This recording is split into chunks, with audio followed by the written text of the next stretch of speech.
Lekker. Welcome to each and every one of you. We are in part 2 of our series called Killers of Faith. If you want to go watch the first part, you can go and see it on our app, Waypoint SA, or you can see it on YouTube to get you caught up.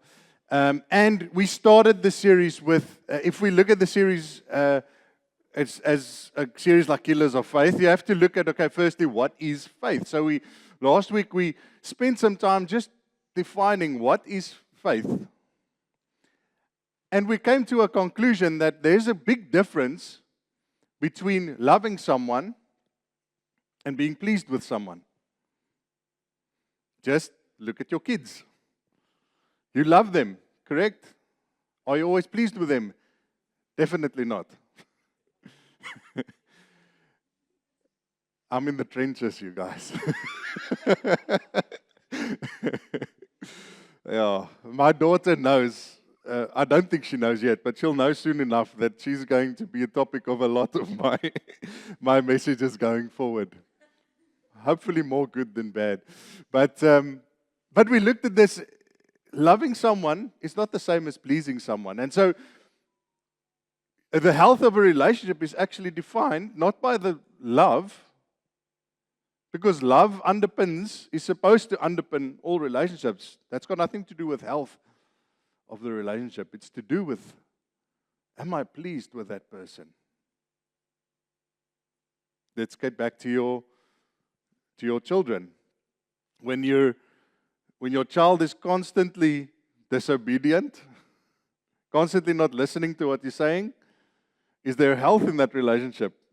No. The health's not that good. Why? Because there's no trust. Which brings us to faith. What pleases God in our relationship? Because in our relationship with God, God's love does not change for us.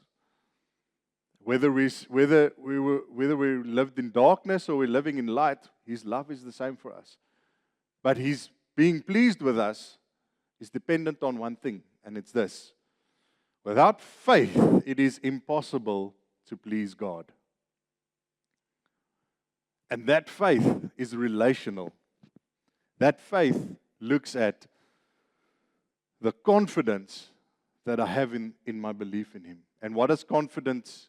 What signifies confidence in the world? Is action. If I'm confident about something, I'm confident about someone, I will act on that. So if I'm confident in who God is, I'm confident that I know that He's got the best for me, and I step into obedience, what is that? That is an act of faith. So that is what pleases God. Not just me saying, God, I love you. And it continues. It says, it's impossible to please God because anyone who comes to Him must believe. That's the entrance to faith. That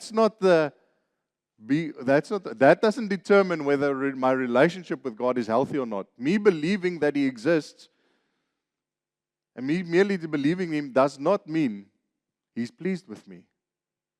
That's just the entry into relationship. But here's the key part. And that He exists and that He rewards those who earnestly seek Him. Comes to your desire. Do you desire to please Him? Do you desire to not just believe in Him, but to have a healthy relationship with Him? Just like you desire to have a healthy relationship with your child, God has that desire for you. And so, faith is the key to a healthy relationship with God. And for a lot of us that claim to believe in Jesus, and we said, Jesus, you are my Lord, you are my Savior, you are my King. But we still find ourselves stuck in old habits, stuck in old ways of doing things, and it almost feels like God is distant sometimes. Well, this might be the key. It's because we're not stepping into faith. We're stuck still in belief, and we're doing our own things. And you know what? We have an enemy in this world, and he doesn't have a problem with that. Why? Because it's the people that step into faith that is actually of great concern to him. It's the people of why? Because the people of faith are the ones that is changing the relationships around them. It's them that are bringing light and salt into the world, like Jesus said. It's not just believers, it's not believers that do that. It's followers. It's people that walk in faith.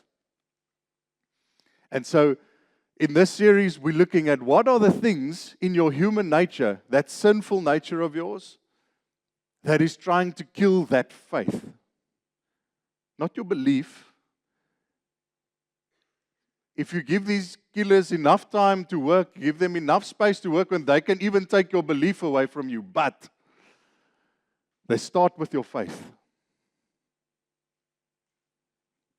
And last week we looked at our first killer coming in the way of that faith: selfishness and isolation. And selfishness is the obvious one. It's obvious to spot. Why? Because you can just ask yourself, how many of the stuff has been about me? How many of my life am I doing what I want to do, when I want to do? How often am I stepping outside of my comfort zone, where faith is found, by the way? Or am I just happy doing what I want to do, when I want to do it, with who I want to do it? Now, we're going to number 2 today. This one is a bit more tricky, a bit more sneaky. But I want to start by picking up where we went with our last series called Evicted. If you haven't seen it yet, go and look. It's an amazing series that Jacques did about walking and fellowshipping with the Holy Spirit. And so, this life of faith is actually impossible to do out of your own. Why? Because just by yourself, the only reference you will have is your old human nature, your sinful nature. And so Jesus actually knew this. And so before he died and was resurrected, he actually said that, listen, this is what's going to come after I've died and resurrected. And once I've gone to heaven, I'm gonna do something amazing that's going to help you on this journey. In John writes this. And this is Jesus' words. If you love me, keep my commands. That's faith. If you love me, keep my commands. You have heard of the love languages? You know, maybe yours is words of affirmation. Maybe yours is gifts. Maybe yours is acts of service. Do you know what God's love language is? It's obedience. If you love me, don't just say it. Act on it. Keep my commands. That's faith. And I will ask the Father, look at this. I'll ask the Father, and He will give you another advocate. In another translation, it says a helper. To help you and be with you forever. The Spirit of truth. God's very Spirit, the Holy Spirit, part of the Trinity, comes and lives in you and beside you. Man, what an amazing gift. And so without the Holy Spirit, it is impossible to live a life of faith. And notice what I said. I didn't say a right life. I'm saying a life of faith.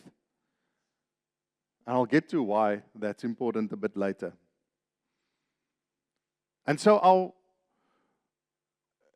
there's something I want to discern before I continue to the second killer. You see, the Holy Spirit comes beside you, comes in you. But remember, even though the Holy Spirit is in you, being filled with the Holy Spirit is actually a matter of choice. Just because you receive the Holy Spirit doesn't mean we're A4 away. Doesn't mean I can sit back and put cruise control on and let the road take me. No. You see, remember, Jesus, God, the Father, His whole nature is love, and what is love is a choice. So your free will, He cannot override that because it's outside of His nature. And the Holy Spirit, being a part of God Himself, cannot override your free will. So He will never kick down the door, take you by the hand and say, Kom, hier gaat ons. Unless you give Him the keys. That's why John would write in Revelation, when his letter to the churches, he would write, I'm knocking on the door, referring to the Holy Spirit. He's knocking on the door. He's not kicking the door down. He's knocking, waiting for you to answer. So being filled by the Holy Spirit is different. It's a matter of obedience. It's that being filled with it. It means the Holy Spirit is, I'm allowing the Holy Spirit to work through every part of my life so that I can live this life of faith. And so it brings us to killer number 2. Pride and stubbornness. To which you would be saying, Tian, what are you talking about? Pride? I must have pride. I have to be pride in my work. I need to be pride. You see, that word pride is sneaky. It's very sneaky. Because pride is really hard to see in yourself. Really hard. It's designed that way to be sneaky, to be hard to see.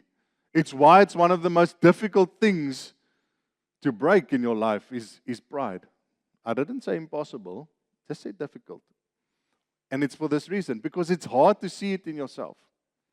It's very easy to see in others, né? Very quickly spot that person's pride. And we say it, that person, they're their own worst enemy. They think a lot about themselves, né? Hy wind gehad gesien.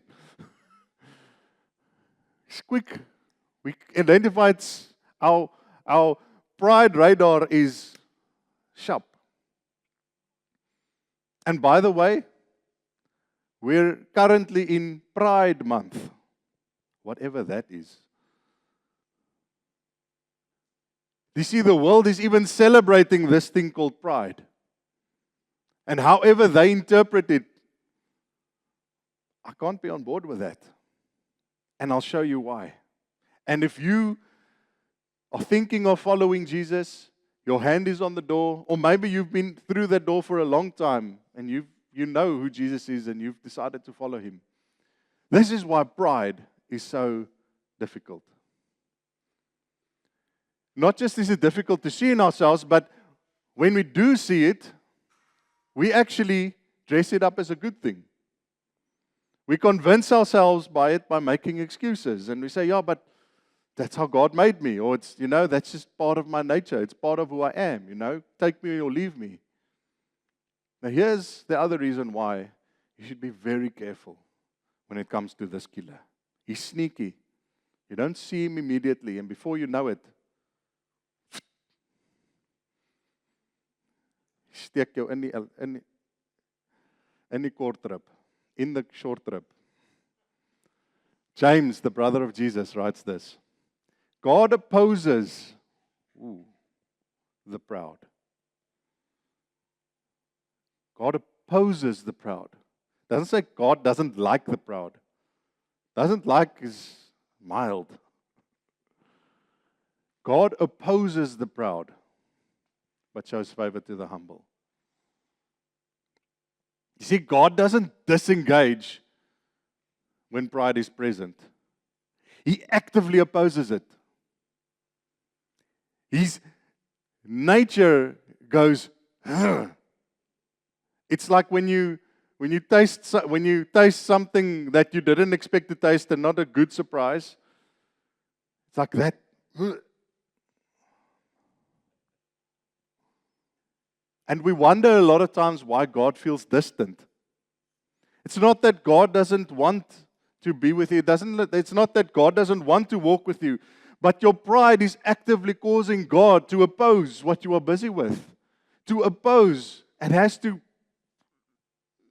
withdraw. Not because He doesn't want to. It's just because it's so against His nature. He opposes it. Solomon in the Old Testament, wise King Solomon, he would write this. He says, pride goes before destruction. That should already give you some alarm bells. And a haughty spirit before a fall. Now, haughty is not a word we use a lot. Nah? I don't know who of you who used haughty the last week, but I think we should bring it back. Haughty simply means this. Is a stubborn, unteachable spirit. Pride equals unteachability. How teachable are you really? This one is a big one for me, by the way. I love knowing things. And I love it when people come to me to find things out. And I hate it when I'm wrong. How many of you can get that? So I'm actually preaching, believe it or not, mainly to myself this week. If you want to take what you want from me preaching to myself for this week, I'm not expecting anything of you because this is just for me. Pride equals unteachability. It's so true. Proud people, you know them, you see them. Proud people can't receive correction. Nah? We know people like that. It's not you, by the way, it's the others. Proud people, what can't they do? Proud people always have an excuse. Always. Well, that's my big one, by the way. Next one. Proud people always blame others. When last have you owned up to something? And I'm not talking about owning up, but yes, I'll own my mistake, but owning up doesn't have a but in. There's no buts in owning up. Next one. And proud people never apologize. You see, the Holy Spirit loves a soft heart. Oh, loves it. Loves a soft heart. A heart that's like a sponge.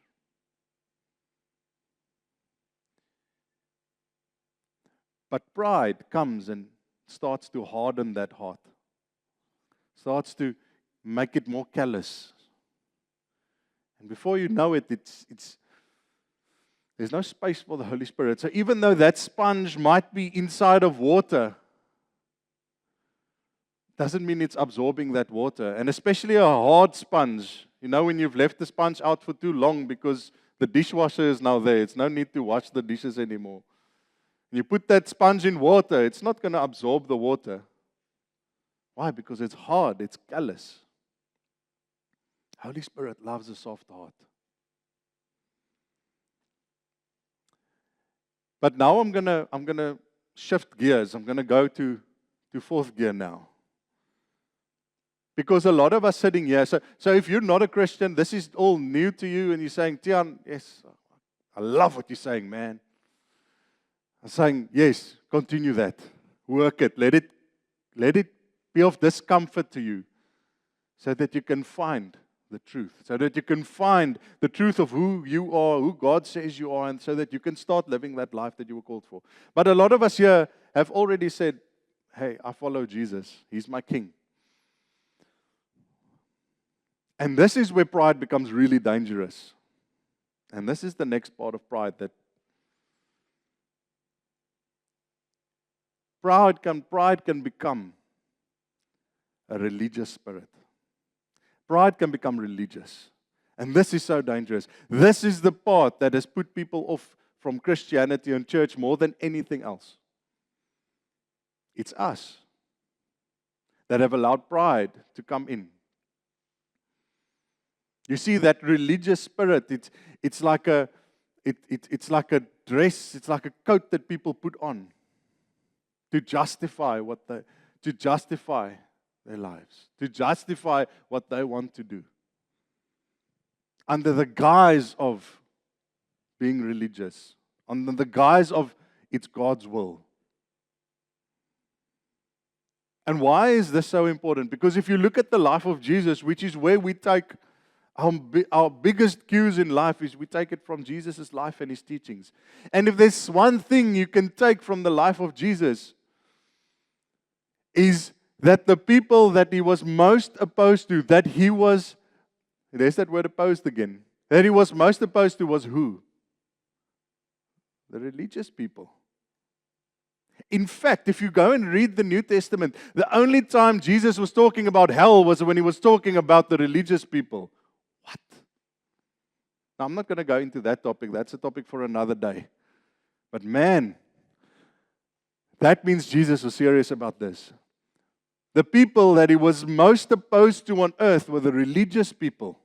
The people who were thinking and justifying their way of life under the guise of God, what God wants.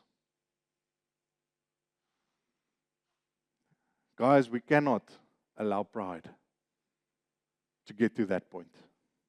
We cannot allow pride point because when we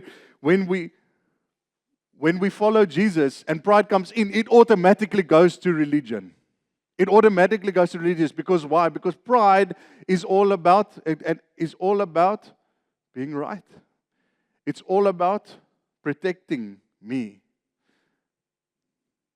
It's all about protecting an image. And God has called you to be vulnerable. He's called you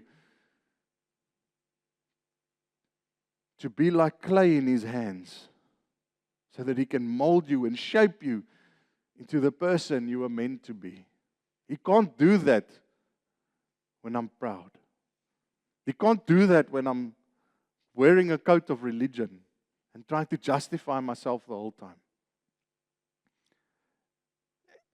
I mean, people can't work with you when you're like that. Now we expect God to work with us when we're like that. No. But in the midst of that, God still comes and He's using everything in His power to bring you to that place. A soft heart. And I want to show you, in case you think, yes, but, religion, all these things. I want to show you the power of what not being proud can do. I'm going to get to the antidote and the way we arrest pride. And that thing is called humility, because we're going to get to the second part of the verse. But I'm going to show you what even a person that didn't believe in God, but chose not to be proud, what happened. We find it in the very first book of the Bible, from a ruler of his nation, Egypt, called Pharaoh. And Pharaoh has this dream that really disturbed him. And he gets all his advisors and guys that, and they're trying to, because he's so disturbed by this dream, and no one can tell him what this dream means. And there you've probably heard the name old Joseph sitting in jail for a crime he didn't commit. And one of the people that was with him in jail was in the Pharaoh's court at that time, remembered that Joseph was a man of faith walking with God. And so he called for Joseph out of jail, and Joseph gets to the Pharaoh, lays out his dream for him. God shows him exactly what that dream meant. And Joseph doesn't just do that. Joseph tells him exactly this, and this is going to happen in 7 years. In 7 years' time, a big drought is going to come. So for the next 7 years, my suggestion is to gather, store. Don't spend unwisely. We need to store for the 7 years. You know the story. Now look at the Pharaoh's response. Remember, Pharaoh is not a man of God. In fact, he's probably the most ungodlike man there is. If there's anyone who's supposed to be proud, it's this guy. Look at how he responds. Can we find anyone else like this? Someone in whom the Spirit of God lives. You see, he sees something here and says, listen, I cannot stand in the way of this. Not just swallow your pride. Pharaoh, get your pride out of here. Because I see something amazing. And odds are, Joseph was a young man still then, so Pharaoh was probably a bit older. So let me ask you this question. How is there space for the next generation in your life? Or are you just telling the next generation what they can't and can't do? Look at how he responds. So, you are to be appointed in charge over my palace, and all of my people are to do whatever you command. Whatever you command them to do. Only the throne will have greater authority than you. He gives Joseph, a prisoner, the keys to the kingdom. Pride out of the way. You go take the credit, Joseph. You go. That isn't even a Jesus follower that did that. How much the more shouldn't we that live in the light, that are called to be salt and earth in the world, to lay down our pride? I'm not saying swallow it. That still implies that it's in there working its way through my system. No. Arrest it. Put it away. God opposes the proud, but shows favor to the humble. And here's how we arrest it. We arrest it with humility. And no, humility does not mean being a floor lap. A rag. Doesn't mean you're a doormat for people to walk over you. No. Some of the most powerful, secure people in this world are humble. Their strength is in their humility because they know exactly who they are and they don't need to prove it to anyone. They don't need to defend themselves. They are quick to apologize because they know they haven't got it all together. And what happens in that moment? All of a sudden, think about it. When someone apologizes, your view of that person changes immediately. Your immediate reaction when someone apologizes and it takes you off guard is, wow. Response to humility is more often awestruck, is more often, wow. Because they recognize a strength. They recognize faith in action. So how do we arrest pride? How do we ensure that we walk in humility? And we put pride and stubbornness away. That unteachability that just we've been carrying for so long, that we've allowed in our lives. Well, we have to ask the question first, what humbles you? Do you know why Jesus, when he taught his disciples and his followers to pray? We know the prayer, the Lord's Prayer. Our Father who art in heaven. How does he start the prayer? Hallowed be your name. You see, it doesn't start with, our Father, I need this. Our Father, this is going on. Yes, those things, we can get to those things. But when I come to God, is it from a place of me? Is it from a place of me, my will, or is it a place of, wow, hallowed be your name, the creator of the world, the creator of the universe, the one who formed me in my mother's womb, who knows my inmost being. Wow, hallowed be your name. That's humility. What humbles you? To apologize, it humbles you. Asking for help humbles you. It's not a weakness. It's a strength. It keeps the killer of pride, that sneaky killer, it keeps him at bay. Keeps him arrested where he belongs. So what humbles you? And then, here's the difficult one. Here's the big challenge I'm putting out to you.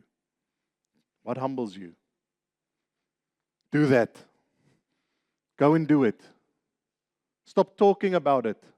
We can talk and talk and talk, and religious people and people full of pride love to talk about things. Talk about what they're going to do. Talk about what they've done. Hey guys, Let's start doing what humbles us. Paul says, I boast in my weakness. What? He says, what does it mean? He says, if there's any pride I've got, it's in my weakness. Why? Because it just means God is working. It just shows you that how much I need God. And he's not talking down about himself. He's talking down about his human nature. Because God has created him for so much more so that God can work through so much more with him. I want to take you back to the image of the sponge. That hard, callous sponge sitting in water. How do we ensure that that sponge absorbs the water, the Holy Spirit? So that the Holy Spirit is filled in that. The sponge has to become smaller. Ne? We have to squeeze it.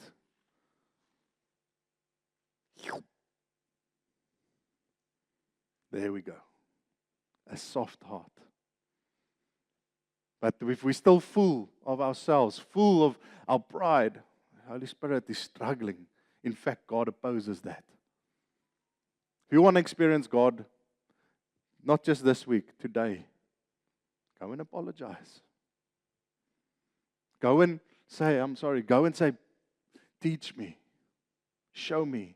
Go and read the Bible, not to justify you what you want or see in it what you want. Go and read the Bible so that the Bible can transform who you are. So that His Word can transform you, not you take the Word into what you and mold it into what you want. Let it mold you. Oh man, then pride doesn't stand a chance. And you know what? Us, an outward-facing community that we were called to be, if we get this right, we will be the most irresistible community this city has ever seen. So let's be that. Let's take religion. Let's take pride and stubbornness and unteachability. Let's put it away. Let's do what humbles us.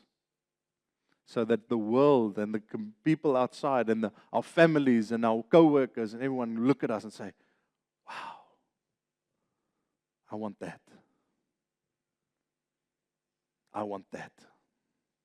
Let's pray. Our Father, thank you. Thank you that we worship a God that is greater than we can ever imagine, that supersedes everything we know.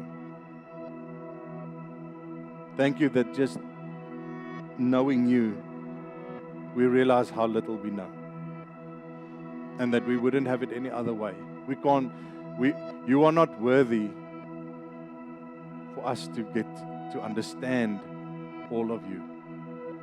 But thank you, Father, that in spite of that, you reach through the world, through everything, and you come and take our hand.